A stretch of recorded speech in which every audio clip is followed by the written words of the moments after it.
और थोड़ा जानकारी भाजपा के लोगों को होना चाहिए। जब महागठबंधन की आरजेडी की सरकार थी 17 महीने, तो हम लोगों ने जाति आधारित गणना कराया, तो हम लोगों ने तो 75% आरक्षण की सीमा बढ़ा दी। जो किए हैं वो तो दिखाओ। भाजपा के लोग साफ तौर पे कहते हैं कि 400 लाओ, हम संविधान को खत्म कर रहे हैं। लोकसभा चुनाव को लेकर सियासी पारा हाई है।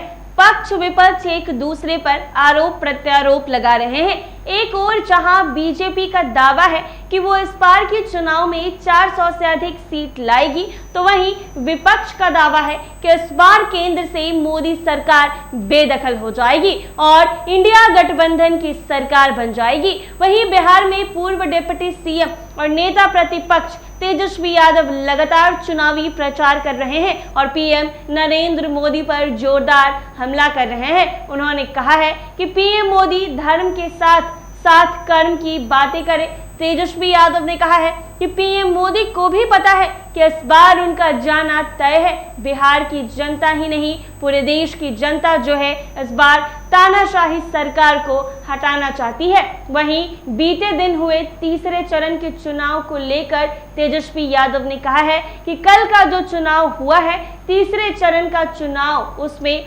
महागठबंधन अच्छे पोजीशन पर है। उन्होंने कहा है कि वो पूरी तरह से कॉन्फिडेंट है कि 4 जून को केंद्र में इंडिया गठबंधन की सरकार बनने जा रही है। भाजपा के लोगों को ये बताना चाहिए कि वो संविधान और आरक्षण क्यों खत्म करना चाह रहे हैं। एक बार नहीं, कई बार। और थोड़ा जानकारी भाजपा के लोगों को होना चाहिए। जब महागठबंधन की आरजेडी की सरकार थी 17 महीने, तो हम लोगों ने जाति आधारित गणना कराया। जब हम लोगों ने जाति आधारित गणना कराया, तो सॉलिटेयर जनरल को सुप्रीम कोर्ट में खड़ा कर दिया भाजपा के लोगों ने इसके खिलाफ। खैर जो भी है, उसके बाद हम लोगों ने जब जाति आधारित गणना पूर्ण हो गया, तो हम लोगों ने तो 75% आरक्षण की सीमा बढ़ा दी। जो किए हैं वो तो दिखाओ, और उसमें सबका बढ़ा आरक्षण। तो हम लोगों ने तो आरक्षण बढ़ाया है। पूरे देश में अगर सबसे ज़्यादा अगर कहीं आरक्षण है, तो वो 75% आरक्षण बिहार में है। और भाजपा के लोग साफ तौर पे कहते हैं कि 400 लाओ, हम संविधान को खत्म कर रहे हैं। आज तक उन नेताओं पे प्रधानमंत्री जी ने कार्रवाई नहीं की है। तो ये साफ दिखाता है कि आरक्षण को समाप्त करने वाले पार्टी लोग कौन है ये।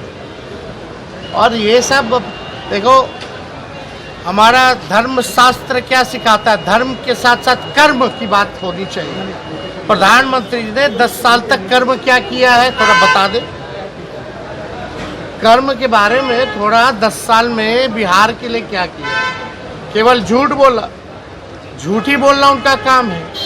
भ्रम फैलाना, नफरत फैलाना, बांटना, यही उनको आता है और वो ही कर रहे हैं। अश्विनी चौबे कह रहे हैं कि लोकसभा चुनाव के बाद आपका जो खानदान है, लालू जी का जो खानदान है, वो समाप्त हो जाएगा। अश्विनी चौबे ने कहा है। बड़े लोग हैं, अब उन पे क्या टिप्पणी करना है।